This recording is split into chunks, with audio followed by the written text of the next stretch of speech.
Bab 40, Kobaran Terakhir. Pagi itu Jakarta masih dibalut kabut ketika Ayla berdiri di balkon lantai 2 rumahnya. Suasana tenang itu hanya semu di luar pagar rumah. Massa terus berkumpul menunjukkan dukungan tanpa henti. Mereka datang dari berbagai penjuru, mahasiswa, aktivis, bahkan ibu rumah tangga yang membawa, serta anak-anaknya, poster-poster bertuliskan lawan korupsi. Dan kami bersama Ayla berkibar bersama semangat yang tak padam. Di bawah, Raihan sibuk menata ulang sistem keamanan. Setelah insiden penembakan, mereka tak bisa lagi bersikap santai. Ayla kini berada di bawah pengawasan tim pengamanan swasta, lengkap dengan kendaraan anti peluru dan bodyguard profesional. Namun, di balik perlindungan itu, ia tahu bahwa ancaman sesungguhnya tidak datang dari senjata, tapi dari kelicikan para penguasa lama. Randy, meski belum pulih sepenuhnya, kembali terlibat aktif. Dengan duduk di kursi roda, ia menempati posisi strategis di ruang perencanaan yang telah disulap menjadi markas darurat di lantai bawah. Di sana, ia berdiskusi intens dengan Azaki dan Prof. Nabila. Mereka merumuskan langkah selanjutnya, membawa kasus Mahendra Group ke tingkat internasional, PBB, Transparency International, bahkan Komisi HAM ASEAN harus tahu tentang ini, kata Randy lantang, meski sesekali menarik napas berat. Ini bukan lagi soal uang atau kekuasaan, ini soal nyawa, ini soal martabat bangsa. Ayla mengangguk pelan, menatap peta jaringan korupsi yang terpampang di papan tulis. Kita buat sejarah, kalau negeri ini tak bisa memberi keadilan, biar dunia jadi saksi. Langkah awal dimulai dari konferensi pers besar-besaran. Untuk pertama kalinya, Ayla duduk berdampingan dengan tokoh-tokoh dari berbagai sektor, pengacara anti korupsi, jurnalis investigatif, korban proyek fiktif, dan eks-penyidik KPK. Di layar besar, ditampilkan laporan keuangan manipulatif Mahendra Group, rekaman pertemuan gelap, dan diagram alur suap yang mengaitkan para petinggi negeri. Ayla membuka siaran itu dengan suara bergetar, namun jelas, hari ini bukan hanya Mahendra Group yang kita gugat, tapi sistem yang selama ini melindungi para pelaku kejahatan kemanusiaan. Dampaknya luar biasa. Siaran itu ditonton lebih dari 30 juta kali dalam 48 jam. Rakyat turun ke jalan. Kantor pusat Mahendra Group dikepung. Para petinggi perusahaan mulai menghilang satu persatu. Di luar negeri, media mulai menjadikan Ayla sebagai simbol perlawanan generasi muda Asia Tenggara. Namun, keberanian itu tentu tak berjalan mulus.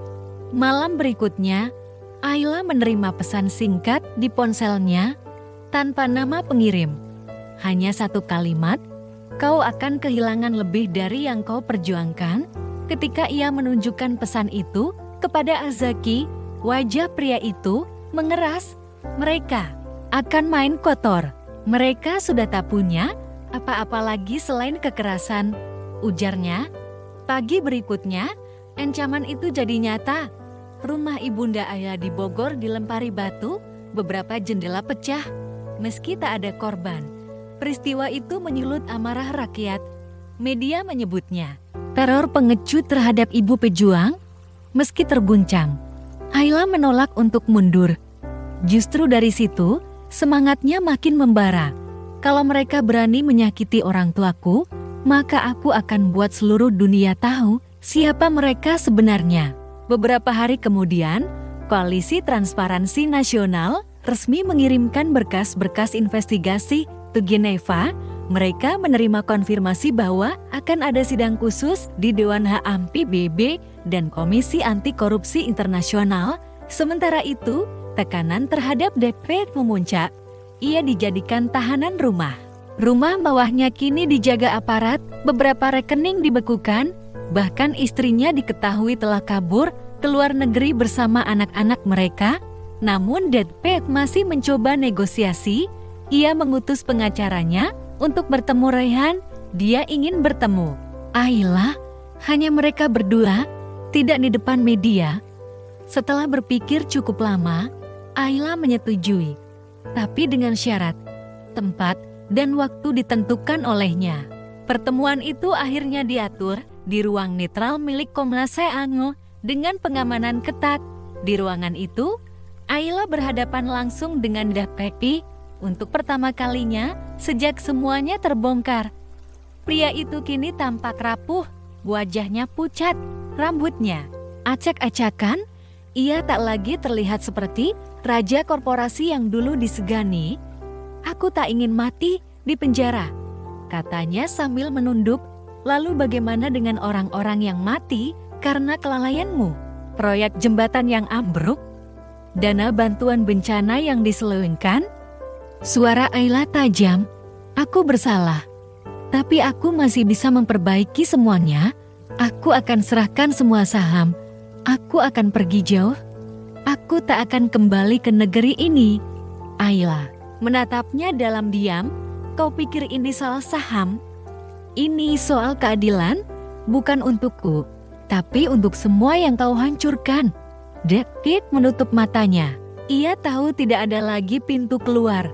Sepulang dari pertemuan itu, Ayla berdiri di depan gedung Komnas HAM, menatap langit sore yang berwarna jingga.